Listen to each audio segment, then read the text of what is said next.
আর অন্য কারো কাছে পরিত্রাণ পাওয়া যায় না, কারণ আকাশের নিচে মানব কুলের মধ্যে এমন আর কোনো প্রদত্ত নাম হয়নি যার দ্বারা আমরা অবশ্য পরিত্রাণ পেতে পারি। আপনি প্রভু যিশুতে বিশ্বাস করুন, তাহলে আপনি ও আপনার পরিজন পরিত্রাণ পাবেন। আমাদের সাধিত কোনো কর্মের জন্য নয়, কিন্তু ঈশ্বর তার নিজের পরিকল্পনা এবং অনুগ্রহ অনুসারে পরিত্রাণ দান করেন। আমাদের পবিত্র জীবনে আহ্বান করেছেন। কাল শুরু হওয়ার পূর্বেই তিনি খ্রিস্ট যিশুতে এই অনুগ্রহ আমাদের দান করেছিলেন। আমার প্রাণ নীরবে ঈশ্বরের অপেক্ষায় রয়েছে। আমার পরিত্রাণ তার কাছ থেকেই আসে। আর যে কেউ ডাকবে প্রভুর নামে, সেই পাবে পরিত্রাণ। হৃদয়ে তুমি বিশ্বাস করো ও ধার্মিক প্রতিপন্ন হও এবং তোমার মুখে তা স্বীকার করো ও পরিত্রাণ পাও, কারণ ঈশ্বরের অনুগ্রহ প্রকাশিত হয়েছে, তা সব মানুষের কাছে পরিত্রাণ নিয়ে আসে। এই অনুগ্রহ অভক্তি এবং সাংসারিক অভিলাষকে উপেক্ষা করতে এবং এই বর্তমান যুগে আত্মসংযমী সৎ ও ভক্তিপূর্ণ জীবনযাপন করতে আমাদের শিক্ষা দেয়। বস্তুত যা হারিয়ে গিয়েছিল তার অন্বেষণ ও পরিত্রাণ করতে মনুষ্যপুত্র উপস্থিত হয়েছেন।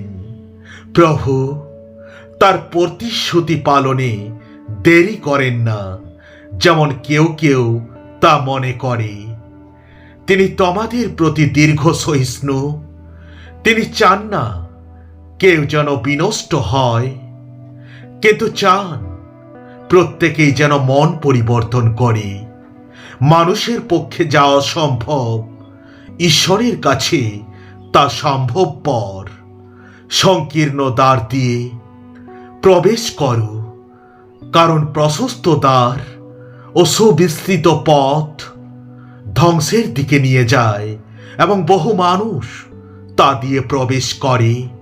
কিন্তু জীবনে প্রবেশ করার দ্বার সংকীর্ণ ও পথ দুর্গম, আর খুব কম লোকেই তার সন্ধান পায়। যে বিশ্বাস করে ও বাপ্তাইজিত হয় সে পরিত্রাণ পাবে, কিন্তু সে বিশ্বাস করে না, তার দণ্ডাদেশ করা হবে। বহু মানুষের সব পাপ হরণ করার জন্য খ্রিস্ট একবারই উৎসর্গকৃত হয়েছেন, এবং আর পাপ বহনের জন্য নয়, কিন্তু যারা তার প্রতীক্ষায় আছে তাদের পরিত্রাণ সাধনের উদ্দেশ্যে তিনি দ্বিতীয়বার প্রকাশিত হবেন।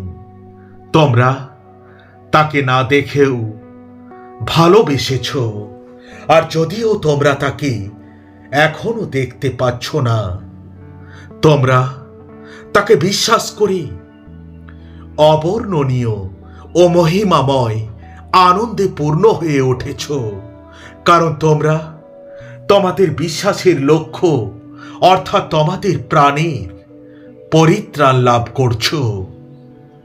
কারণ বিশ্বাসের মাধ্যমে অনুগ্রহের দ্বারাই তোমরা পরিত্রাণ লাভ করেছ, তা তোমাদের থেকে হয়নি, কিন্তু ঈশ্বরের এই দান। তা কর্মের ফল নয় যে তা নিয়ে কেউ গর্ববোধ করবে।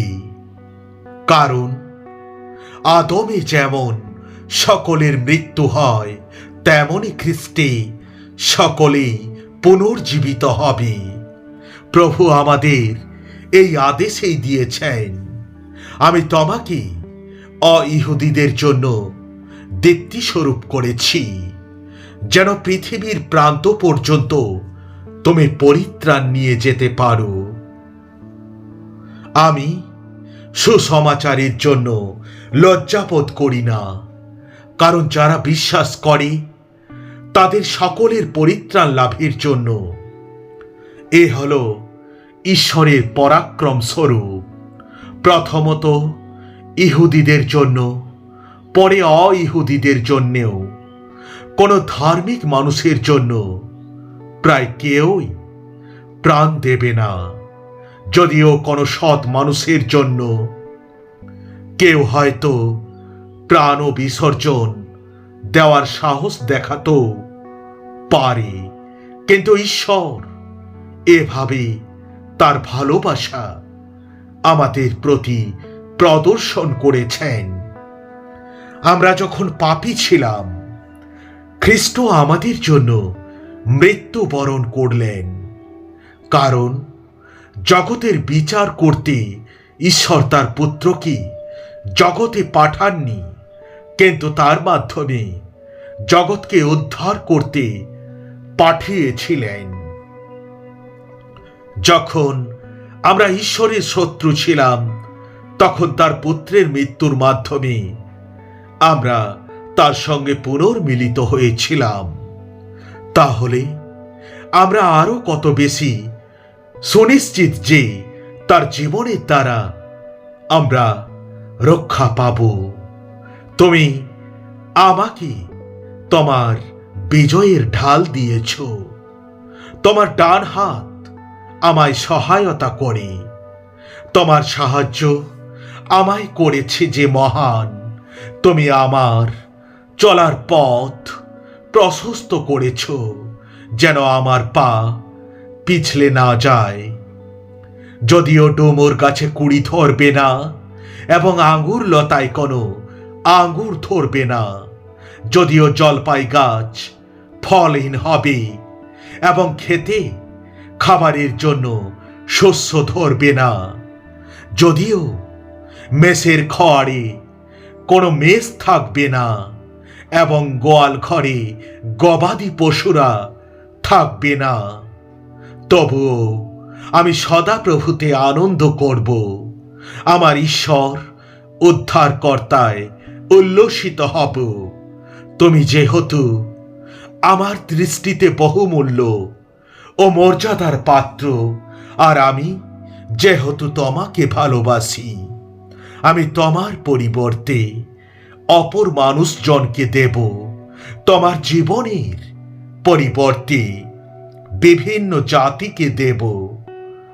হৃদয়ে তুমি বিশ্বাস করো ও ধার্মিক প্রতিপন্ন হও এবং তোমার মুখে তা স্বীকার করো ও পরিত্রাণ পাও। যে কেউ প্রভুর নামে ডাকে সে পরিত্রাণ পাবে। God bless you. Thank you.